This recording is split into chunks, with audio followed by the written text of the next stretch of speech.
Welcome, welcome, welcome. Welcome to another episode of Sneaks, Rhymes, and Life. I am your host, Lionel McDonald.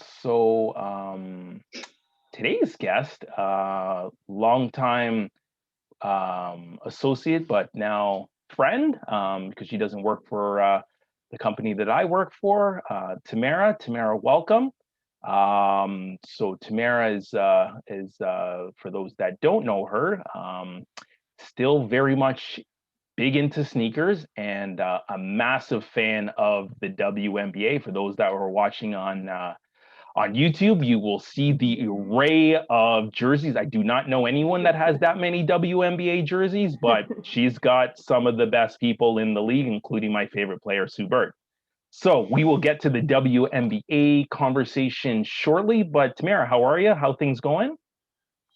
I'm good, thanks. Things are going really well. Life is looking good right now. I'm trying to stay busy during the pandemic, but you got to make the best out of what you got right now. Totally. What about you? Not bad at all. I think brighter days are ahead, and we know we'll get some form of retail. Those that have external entrances will be able to open in a couple weeks, and hopefully the malls are not far behind. But I think even just seeing what's happening in North America, people are saying that COVID is over, or building guidelines that it's over. New York has already got 15,000 that were in the in MSG to watch my beloved Knicks lose 2 home games and now be ousted from the playoffs. But hey, they learned something, so I'm okay with that. But subways are running full steam. We got Vancouver that see that the way that their phase is, that everything will be done and dusted by September 1st. So and things are getting better. Cases are 8 to 700. We got to 699 the other day. So it's looking promising, and it's just in time for the summer. So hopefully we can have some form of summer. We can, expedite getting to stage 3 and seeing our beloved gyms reopen. I think that's what I think I have eyes locked in on that and what that will look like. Obviously, things got to be safe, and I think not going to get into whether people are vaxxers or anti-vaxxers. That could be a whole episode on its own. But came to talk WNBA and came to talk sneakers. So first and foremost, let's talk about your collection. So I know you've been an avid collector. You love Jordan, you love Nike, but you love other brands too. So maybe you can kind of tell us a little bit, a snippet or two about your collection and what it looks like.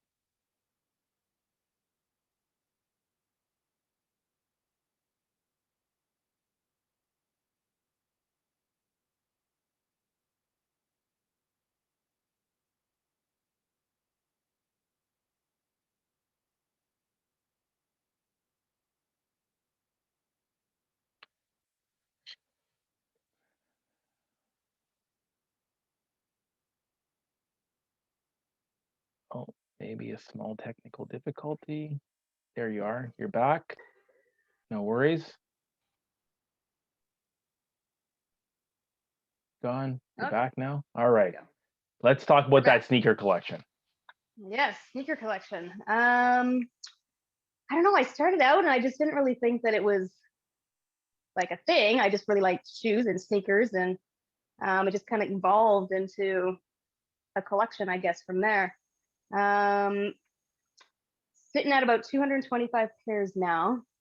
Very impressive. Far cry from your little collection, shall we say? But the viewers and the listeners know that we got stacks over here. So, but again, for those that need to preface it, I've been in the sneaker world for over 25 years now, and I've been inspired since I was in high school. So, not to date myself, but yeah, sneakers has been a big part of my life. So, yeah, so like you talk, that's a lot of shoes. What are some of your favorites? What are you wearing right now? Yeah, my favorite. So Jordan's probably been my favorite like collection piece. Obviously any Nike Air Max I'm in for. Currently rocking the Bel Air Jordan 5s. Yep, that's not. I remember when we were talking about talking about that one, because that one goes way back. Yeah. That was a hard one to get. That was a at ease, That was. ask for a favor, kind of cops type situation. Yeah, it was So like find any connection you got and like yeah, everybody pool in. yeah, Remember that? That was a big one. But no, Jordan ones. Definitely that silhouette is iconic. You can never go wrong. The colorways in that are so dope. The Jordan 5 is probably my favorite silhouette. I know some people are like yay or nay. To me, that one just speaks to me. I love the huge tongue on it. so do I. The colorways are always awesome. And then always the stories behind them. Yep, So that's what I like about it. And then, of course, the Jordan 11. I yep. mean, if that isn't in your collection, you're not a real collector. No, you're Um, not playing with the full deck if that's not in your collection. So no, I'm normally no. 3 or 5, or Jordan 4 is number one, Jordan 3 is Yeah, like number two, Jordan 5 and or Jordan 1 are kind of like a toss up for the next, and then number 5 would be Jordan 11 because that was the first one that I got. So yeah, Red 11 was well documented in many sneaker worlds that was my shoe. So you know, right. so that was my gateway shoe to the sneaker world, from a Jordan side. And I remember I had a friend that said I would never own a pair of Jordans in high school. Man, was he wrong? So wrong. But Yeah, that's anyways, fun time. So yeah, I think really interesting. The sneaker market is changed so much because of the pandemic. So what's it look like for you? You work retail, and I know you're actively looking at what's going to happen on what's happening online. Kicks on Fire and yeah. Sneaker News. But what's sneaker shopping been like for you? I mean, honestly, it's like crazy how much the sneaker game has changed, even in the last decade. Um, it's like been like I can tell you right now, my sneaker collecting has slowed. I'm Yeah, a little bit more picky and yeah, choosy on what I must have in my yep, collection. And I mean, you get to a certain point in your life and you're like, you know what? I own a home, I own a car. Do I want to drop $5 on a shoe? Not yeah. so much anymore. Yeah, unless you really, really, really, really need to have it. So yeah, those Yeah. And those I'm days I would thinking, say are behind me. I not looking yeah, to do that, but I think those that have been around for a while. Always, it's the one that I think part of it is you mentioned, like when there's a great story behind it. Like I think about probably one of my favorite shoes that I bought in the last 5 years, and I've talked to people about it before. Is the Terry Fox Ultra Boost. So the Orion was the original shoe that came out like 20 or 15 years ago, in 2006, I think it came out, or 2005 mm, actually, when it came out, yeah, to highlight Terry Fox's celebration run across Canada, and all the raising money up for cancer. But they added an mhm. Ultra Boost in when they re-released it, and it's same colors, had had the flag on it. It said Terry Fox on it, and it's like I remember the sneaker hunt to get the original, so it was like a no-brainer to get that one. Yeah, it's when the shoe has like meaning or like it goes to some sort of piece of history, really, and it can support something. Yeah. Those are the pieces that I really like about them. Okay. So with our beloved sneakerhead, sneaker enthusiasts, people sometimes get ruffled what that should really be called. But Right. we're gonna play a segment called Copper Pass.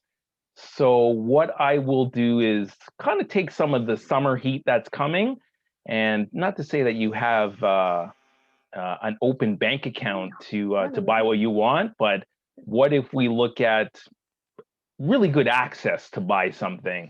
So I'm going to give you a couple of shoes. You tell me what you think, and we'll have fun with it. So um, one of the most Okay. anticipated shoes this summer.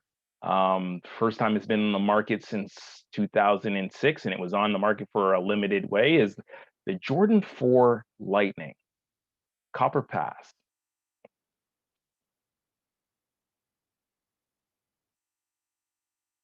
Oh, you might have frozen there for a second. You're back. So I'll just repeat that so you can hear me. One of the most anticipated shoes for the summer of 2021, the Jordan 4 Lightning. Would that be a cop or pass? Ooh. You know what? That is a cop for me. Okay. I have the Thunders. I always wanted the Lightning. Yeah. That would be a cop. Yeah, that would complete the collection. So staying on the vein of the Jordan 4, I think one of the most anticipated launches, because the launch has been moved 3 or 4 times, is the white Oriole Jordan 4. Would that be a cop or pass for you? You know what? It is a super nice shoe. But I think I would pass on that one. Okay, fair enough. Changing brands for a second, I think, we've seen, some interesting stuff come out from the Reebok world. So the Reebok Answer 4 has come back onto the market. The red has come out, and we do have what we call the quote unquote step over, where he stepped over Tyronn Lue after burying one in the corner in the last time the Sixers were in the playoffs and are in the finals. And they look good this year. They could actually make a run, but they got Brooklyn and the Bucks to deal with. So would that step over Answer 4 be a cop or pass for you? So listen, that would be a cop for me. Reason being, I had the Blackout 4 in high school, and that was by far my favorite basketball shoe I ever played in. All right. So yeah, that's a piece there. So you played you played how many years in high school? I played all 4 years in high school. Okay. Did you play college? I did not play college, no. Okay. Do you still hoop now? A little bit here and there, just shoot around, nothing crazy anymore. Okay. All right. So talking about Jordan 1s, a lot of people love highs. There is a couple interesting lows. So I'll give you a double in one shot. So we have the low neutral gray one. And then we have never been done, a low shattered backboard one. What are your things? Are those cops or passes for you? Damn. Oh my gosh. I mean, you can never go wrong with the neutral gray. Yeah. So I would cop that. And honestly, a shattered backboard in a low, I think would be awesome. Totally. Especially for like the summer. Woo. Yeah. Totally agree. So I as we wrap up this segment, I don't think we can talk about sneakers in 2021 without talking about the kind of the hottest trend right now. And it started last year, but I think it was supposed to be a last year thing and the pandemic stopped it. So just in general, thoughts on the Nike Dunk? Okay, I am so happy that the Nike Dunk is making a resurgence. I feel like it was such an underrated sneaker. Yeah. Before, like it was one of those, it was popular for a stint and then it just kind of went away. And then now it's like come back. I don't love the price tags on these resale dunks. Resell is impossible. If you can't get it at retail, it's like don't bother, because we're talking about like, again, the history of the dunk. It was made for college teams, but and there's so many great reiterations that they're making, including or launching the originals this year, both in highs and lows, and some lows or highs were launched last year. But like to pay $400 or $500 for a pair of dunks or even more, it's like, no thanks. The OG, retail for $100. Yeah, the OG dunk heads are just not about that life no more. No, it's crazy though, because I feel like now with these new kids, it's like it's all about resale for profit. I'm like, they don't even understand the history of where the shoe came from, or or wearing it. You know what I mean? Yeah. Like having that pride in that product. Yeah. There's not even, they don't even buy their size. They just buy what they think is going to sell. So, what they can get. Yeah. The 8 through, 10.5 window. And sometimes, the size curve is now shifted, that the 10.5 to 11 window, which is small, but those are some of the most profitable ones because there's less pairs. And we know the OGs are all those sizes and they want to buy those. So not all OGs, but there's a good chunk of them that are in that size category. So it is totally wild on what's happening right now with the sneaker game. So thanks for sharing your perspective. I probably would align pretty close. If we turned on the buying faucet, I'd probably be looking at that. But I also totally support that. Not feeling the Oreo for the white version. Like the Oreo is not a white shoe, it's a black shoe. So that's why I love the black Oreo from 2001, and I don't love this white reiteration. So anyways, I think as we wrap up sneakers, we'd love to, if you got a sneaker story or a hunt that you were ever on, and then we also love to hear when you really wanted a shoe and you went to great extremes to try and get it. So maybe that wraps up into one story. Could you share something for us? Yeah, so I do have one that'll wrap both of those in. Oh, she's got notes, ladies and gentlemen. So this is serious. Notes. Got to come prepared, Yeah. Had to rack my brain for this one. So I don't really have any like newer stories in terms of the sneaker hunt, only because for so many years I had access to it. So the hunt wasn't as difficult. Obviously now with the sneaker game the way it is, I'm not as, motivated to do too much searching for them or spend too much. But I'll never forget it. It was in 1997, so I was 11 years old. And I haven't told anybody this before, but I was obsessed with the Spice Girls, especially Sporty Spice, for obvious reasons. Because for the first time, I saw someone who looked like me and who dressed like me. Yeah. I was kind of put in a box before, and I was like, I don't fit this box. So when I saw that, and I remember seeing her at some show, and she wore these Nike trainers, and I was like, Dad, I need to have these. Okay, these are something we need to find. I took him, we went everywhere. I think we hit every Athlete's World, every Foot Locker, every sporting retailer there was to find this shoe. Now, I had no idea what it was called. I only knew what it looked like. So I was like, it's purple, it's got yellow, it's got multicolored lace, it's like a trail shoe. This is what it is. This is all I had. Years later, I found out that it's called the Nike Air Terra Albus. I remember that shoe. We sold it. Right? We sold it in selected stores. Yeah, I'm pretty sure I got it at an Athlete's World. I can't remember exactly. But once I had it, the problem was I was so small, and my feet were too.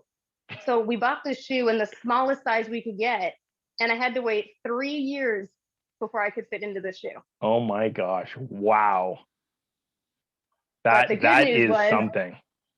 Yeah, the good news was I still stayed small, so I had them for about 4 or 5 years. That is a win. My parents threw them out. Yeah. Oh, and that probably was a sad day that they did that. Well, I didn't know. I came home looking for them, and they were like, "Oh, they're gone." I was like, "Yo, what are we doing?"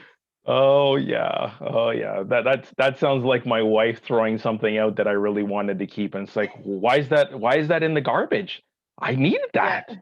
Why? Right? We didn't talk about that. That doesn't work. So, anyways, I totally feel you on that one. So, awesome. All right, let's change gears. So, the WNBA, so 25th anniversary of the league. Amazing to see, some nice jersey updates. I think we have a very compelling league. I've taken a big interest ever since, I think one of the big things about the WNBA that I wouldn't say even was the time that it was on, but it's only been in recent years that it's been more accessible than ever. And I think it being accessible now has had people follow. And their viewership is significantly higher than what it was before. So this is amazing to see. I think, to see even their NBA brothers, where t-shirts on court and do interviews with supporting the league and talking about the league is just amazing to see. So I obviously, you being a woman, but also you resonating with the league. And then clearly, we've talked about the WNBA before on multiple fronts. And, for those, watching on YouTube, and I'm going to share this on Facebook at when we release this episode, but you love Sue Bird like I love Sue Bird, and, you're also supporting some of the other players in the league. So, when did you really take an interest in the league, and what are your thoughts about how the league is kind of progressing? I know we're in the early going, we're like 6-7 games in, and I think we got injuries, and we can kind of get into that. And, some teams are, flying high, and other teams are kind of struggling. So please share your thoughts.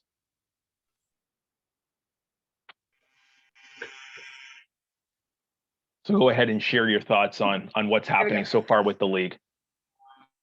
Oh, I'm going to need you to repeat because Yeah, half of that cut out. No problem. So yeah, we were talking about the league and your interest. Like, when did you take interest in the WNBA? I really wish I could have said like from the beginning. Yep.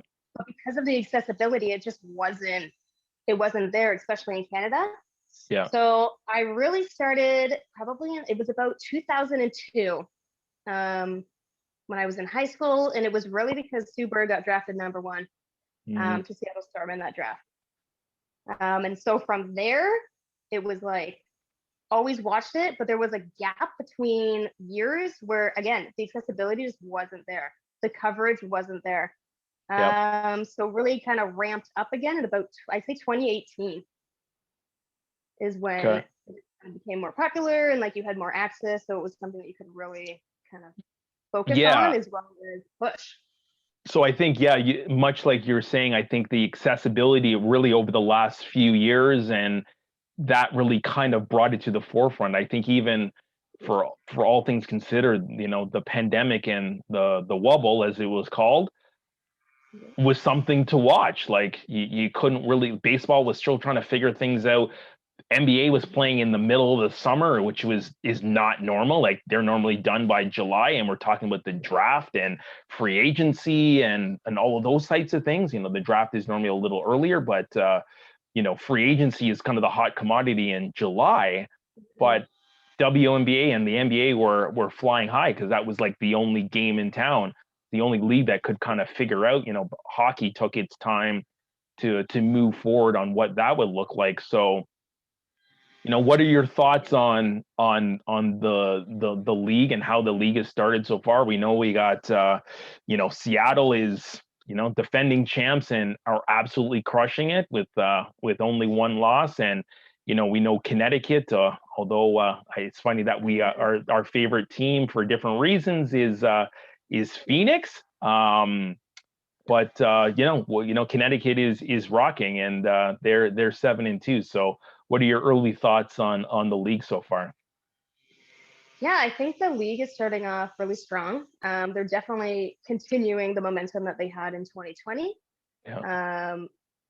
There have been definitely some surprises at the beginning of the season in terms of teams underperforming and then overperforming. One example is the New York Liberty. Yep. They're at I think they're 5-2. Which is shocking, knowing how bad they were last year. They didn't win a game. Yeah. So it was Sabrina's back, so that's obviously helped. I think her second game in, she had a triple-double. So already check that off of her many to come, I think, for sure. And then even with some of their younger players, they just seem to be gelling really well. Connecticut, I think, is going to be like one of those teams that is underrated as well. Mm-hmm. Their team is solid with Dewana Bonner. You've got Jonquel Jones, who's having an MVP-like start to the season. She's averaging a double-double right now. Yeah. She's missed 2 games. She hasn't had a double-double. She's continuing her strong overseas game as well with UMMC Ekaterinburg.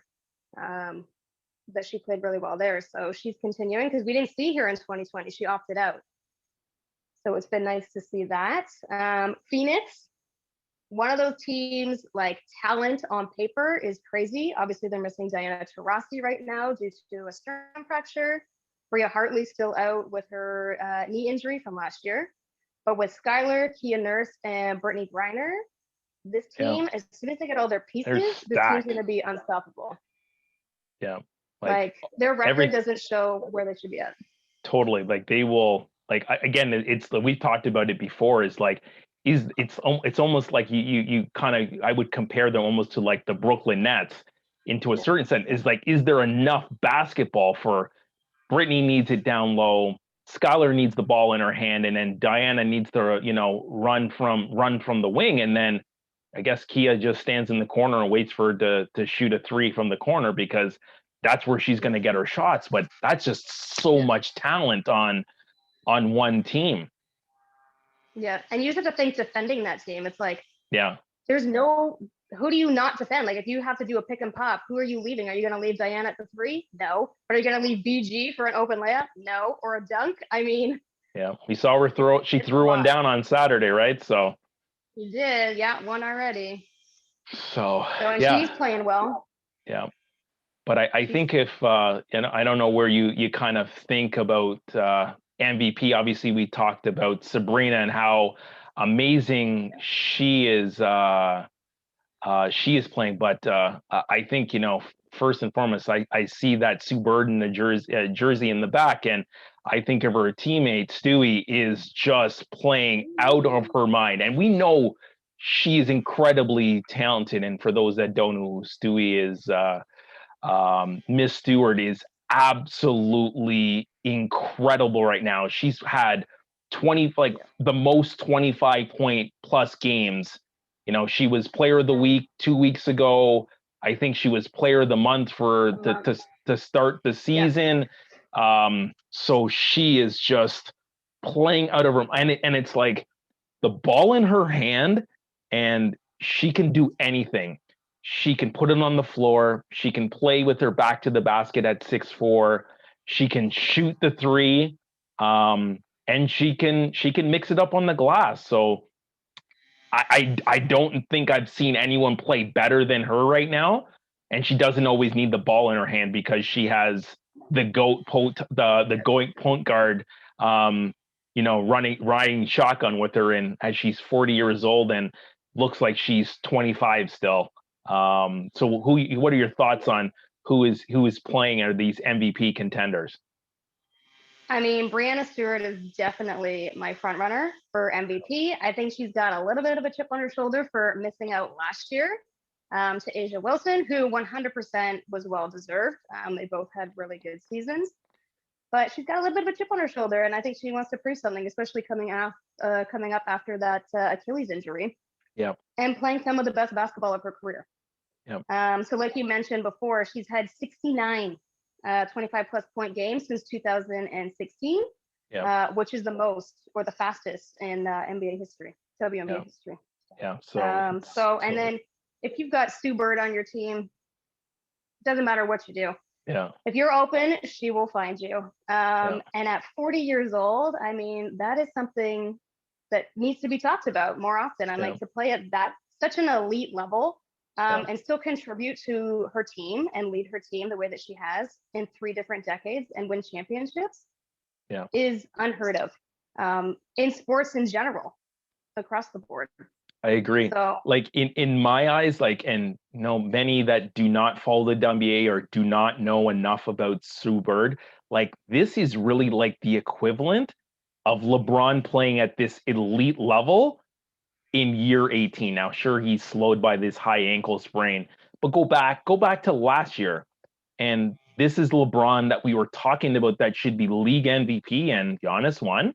And I'm not saying rightfully or wrongfully so, but we're talking about LeBron being a finalist. Now, Sue Bird doesn't need to score 20 points a game, but, call it almost Steve Nash or Chris Paul syndrome, that you simply just make your whole team run better. And anytime it's necessary for you to take over a game, you can. But I think, you know, Brianna Stewart and Sue Bird is like the most beautiful pick and roll in the WNBA. And it's like you might as well just throw 3 defenders at it and see what happens, because you better pray that if they decide to run pick and roll 20 times in a row, that the other shooters got to make a shot, because it's either a layup or it's a 3 or it's a wide open jumper or someone's legging off the glass. Uncontested land, you are beside yourself on what's happening. You almost need, you know, if you got the aces are defending it, you almost need Liz sitting in the paint waiting to block the shot. Oh, might have lost you there for a second. T, are you there? T, are you there?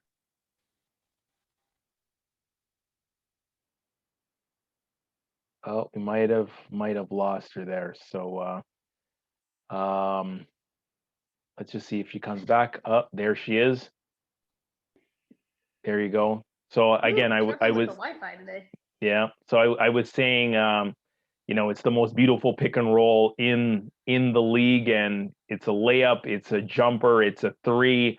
You almost need the aces, and you need Liz standing in the paint waiting to block the shot, so there's no layups allowed. Again, and she's playing incredible. Like, you know, we all obviously know about the controversy, and we had some ridiculous coach spouting off to a ref saying that she's 300 pounds, and it's good on her to stand up and defend herself. You know, this is a league of equality, and probably, you know, right there, if not more so, with the NBA on supporting Black Lives Matter and all of the things that have happened. I think, you know, the bubble was a moment in time that it was not normal, but it was so needed in terms of what we saw. So what are your thoughts of what happened last year with call it some of the social action that needed to happen in 2020 and is still continuing this year? I mean, that social justice movement for the WNBA, yes, needed to happen, and it happened at the right time. I think they kind of got, obviously the circumstances kind of warranted them to kind of come together, but because they were all in the same place, they were able to show like this unified stance, and it was powerful to watch. And just to see like the organization of all of the players involved, and then the Players Association as well, and coming together. And then literally, especially when the Milwaukee Bucks decided not to play, the WNBA was right there with them. That was a massive moment in sports history. Yeah, they were right there with them, supporting them, and it was like back and forth the whole time. So it's like what they could do. And then the whole Vote Warnock situation came in, and if you really think about that, it's like, sure, they wore t-shirts, but look at what they did with those t-shirts, and then what they did for that country, essentially. Yep. And how they changed the Senate in Georgia. Obviously, Stacey Abrams was a huge part of that, and what that woman was able to do for that state was incredible. So kudos to her. She deserves a huge hand for what she accomplished, as well as the ladies in the WNBA. Yeah. So, Tamara, again, thank you so much for your time. You know, I know you're obviously a huge supporter of the league and what is happening in the sneaker world. How does you know, anyone that's kind of interested in your story or your thoughts, you know, how does someone find you on social media? Yeah, just on Instagram, it's just my name, Tamara Carnegie, as well as my Twitter and Facebook. Keep it nice and simple. Nice and simple. No hard way to find you. You know, you got no underscores or hashtags or nicknames happening. So, T, really appreciate your time. This was a lot of fun. You know, it's few and far between. You can have people that can, you know, have a good conversation about the WNBA. I think it's warranted. It is time, and you know, I'm you know, I've been super interested. I think for forever, my favorite player was first. I never remember watching the first couple seasons, and we don't talk enough about the the Houston Comets. Like they won 4 Oh, titles. They the won the first 4 dynasty. titles. They were like Yeah. Cynthia Cooper and Cheryl Swoops Cheryl are Swoop. 2 of the best Yeah. players that I've ever seen. Cheryl Swoops is the first signature athlete that had her own shoe. Now fast forward. Now we got Stewie that's got her own shoe with Puma, and she's signed a deal, which is totally amazing. So, but yeah, Don Staley was my favorite player for a very long time, and then along came Sue Bird, and I've shared with you the reason that I'm a Mercury fan is I've decided I'm just gonna pick a team versus just pick Sue Bird, and I'm gonna follow Sue Bird. So Yeah. Kia Nurse, I'm so pro Canadian, and yes, we have other players in the league, and I think this team can be very successful in the Olympics. Now, obviously, there's the controversy that I have with the Olympics that they're not supporting any Black Lives Matter or kneeling or any type of social protest or action. So I don't know if I'll even watch it, to be honest with everyone. But the reason I'm a Mercury fan is because Kia Nurse is on that team and she's Canadian. So Yeah. I think it's pretty amazing to have an amazing conversation with someone on the WNBA. And I know you've been super passionate, and I think we got a great season ahead of us. So keep supporting, and I'm sure we'll continue to keep chatting. But again, I really appreciate your time, and it's been a long time since we've seen ourselves face to face. And I'm sure the next time I'm in Barrie, I'll come look for you. I came looking for you the last time I was there. I just ran out of time and I didn't see you. So until the next time I'm there, I'm sure I'll be there once things kind of start to open up. But stay well, stay safe. The gyms will come back in due time, because I know we spent a lot of time talking about thing, and continue to take care of your mental health like everyone else does. And again, totally awesome to kind of catch up with you and talk about sneakers and the WNBA. So Yeah. wish you all the best. Thank you. Yeah, thank you so much. It's been a blast. Talking about the WNBA is something that needs to be talked more of. So anytime, give me a shout. Huge supporter, been for a long time. Go Storm. All right, they're the champs, and they got 2 of the best players in the league, so they easily could fill out 40% of all WNBA teams. So we'll talk soon. Thanks again for your time. Speak time for my peace.